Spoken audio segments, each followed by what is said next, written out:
जय सिया राम, जय श्री कृष्णा। आज हम सुनेंगे श्रीमद् भागवत गीता चौथा अध्याय ज्ञान कर्म संन्यास योग। अगर आप इस चैनल पर नए हैं तो चैनल को लाइक और सब्सक्राइब जरूर करें। तीसरे अध्याय में भगवान ने कई प्रकार के नियत कर्मों के आचरण की आवश्यकता बताई। फिर भक्ति प्रधान कर्म योग की विधि से ममता, आसक्ति और कामनाओं का सर्वथा त्याग करके प्रभु प्रियतम कर्म करने की आज्ञा दी। उसके बाद कर्म करने वालों की प्रशंसा और नहीं करने वालों की निंदा की है तथा राग और द्वेष के वश में न होकर सर्वधर्म पारम के लिए जोर दिया गया है। फिर अध्याय पूरा होने तक काम को सर्व अनर्थों का कारण बताया गया है और बुद्धि के द्वारा इंद्रियों और मन को वश करके उनका नाश करने की आज्ञा दी गई है। लेकिन कर्म योग का महत्व बड़ा गहन है, इसलिए भगवान फिर से उसके विषय में कई बातें अब बताते हैं। उसका आरंभ करते हुए पहले 3 श्लोकों में उस कर्म योग की परंपरा बताकर उसकी महिमा सिद्ध करके प्रशंसा करते हैं। श्री भगवान बोले, मैंने इस अविनाशी योग को सूर्य से कहा था। सूर्य ने अपने पुत्र वैवस्वत मनु से कहा और मनु ने अपने पुत्र राजा इक्ष्वाकु से कहा। हे परम तप अर्जुन, इस प्रकार परंपरा से प्राप्त इस योग को राजऋषियों ने जाना, किंतु उसके बाद वह योग बहुत काल से इस पृथ्वी लोक से लुप्त प्राय हो गया। तू मेरा भक्त और प्रिय सखा है, इसलिए यह पुरातन योग आज मैंने तुझे कहा है, क्योंकि यह बड़ा ही उत्तम रहस्य है, अर्थात गुप्त रखने योग्य विषय है। अर्जुन बोले, आपका जन्म तो अर्वाचीन अभी हाल ही का है और सूर्य का जन्म बहुत पुराना है, अर्थात कल्प के आदि में हो चुका है। तब मैं इस बात को कैसे समझूं कि आप ही ने कल्प के आदि में यह योग कहा था। श्री भगवान बोले, हे परमतप अर्जुन, मेरे और तेरे बहुत से जन्म हो चुके हैं, उन सबको तू नहीं जानता, किंतु मैं जानता हूँ। मैं अजन्मा और अविनाशी स्वरूप होते हुए भी तथा समस्त प्राणियों का ईश्वर होते हुए भी अपनी प्रकृति को अधीन करके अपनी योग माया से प्रकट होता हूँ। हे भारत, जब जब धर्म की हानि और अधर्म की वृद्धि होती है तब तब ही मैं अपने रूप को रचता हूँ, अर्थात साकार रूप से लोगों के सम्मुख प्रकट होता हूँ। साधु पुरुषों का उद्धार करने के लिए, पाप कर्म करने वालों का विनाश करने के लिए और धर्म की अच्छी तरह से स्थापना करने के लिए मैं युग युग में प्रकट हुआ करता हूँ। हे अर्जुन, मेरे जन्म और कर्म दिव्य अर्थात निर्मल और अलौकिक है। इस प्रकार जो मनुष्य तत्व से जान लेता है वही शरीर को त्याग कर फिर जन्म को प्राप्त नहीं होता, किंतु मुझे ही प्राप्त होता है।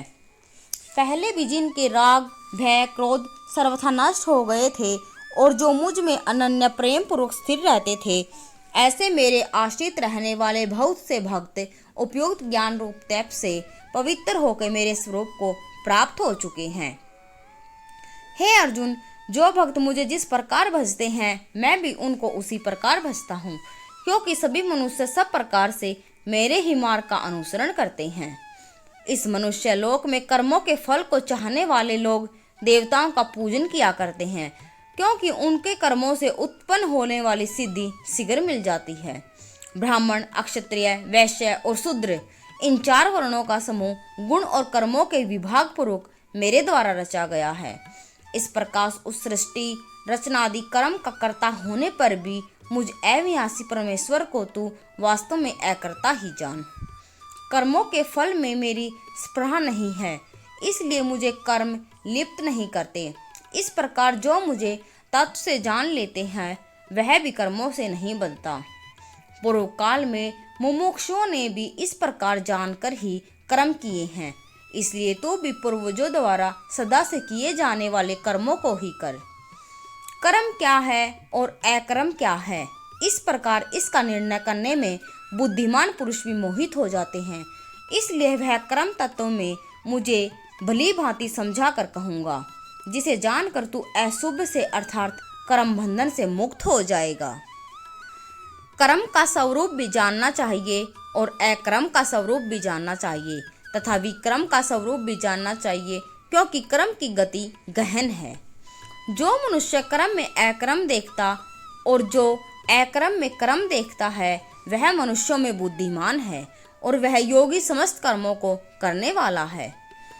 जिसके संपूर्ण शास्त्र सम्मत कर्म बिना कामना और संकल्प के होते हैं तथा जिसके समस्त कर्म ज्ञान रूप अग्नि के द्वारा भस्म हो गए हैं, उस महापुरुष को ज्ञानीजन भी पंडित कहते हैं।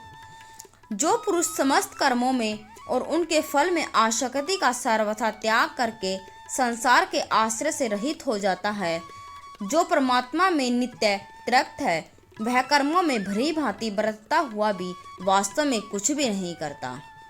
जिसका अंतःकरण और इंद्रियों के सहित शरीर जीता हुआ है और जिसने समस्त भोगों की सामग्री का परित्याग कर दिया है, ऐसा आशा रहित पुरुष केवल शरीर संबंधी कर्म करता हुआ भी पापों को नहीं प्राप्त होता।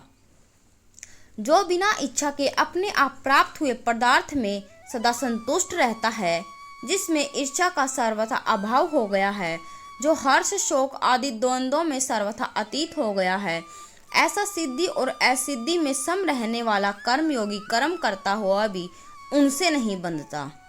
जिसकी आसक्ति सर्वथा नष्ट हो गई है, जो देह अभिमान और ममता रहित हो गया है, जिसका चित्त निरंतर परमात्मा के ज्ञान में स्थिर रहता है, ऐसा केवल यज्ञ संपादन के लिए कर्म करने वाले मनुष्य के संपूर्ण कर्म भली भांति विलीन हो जाते हैं।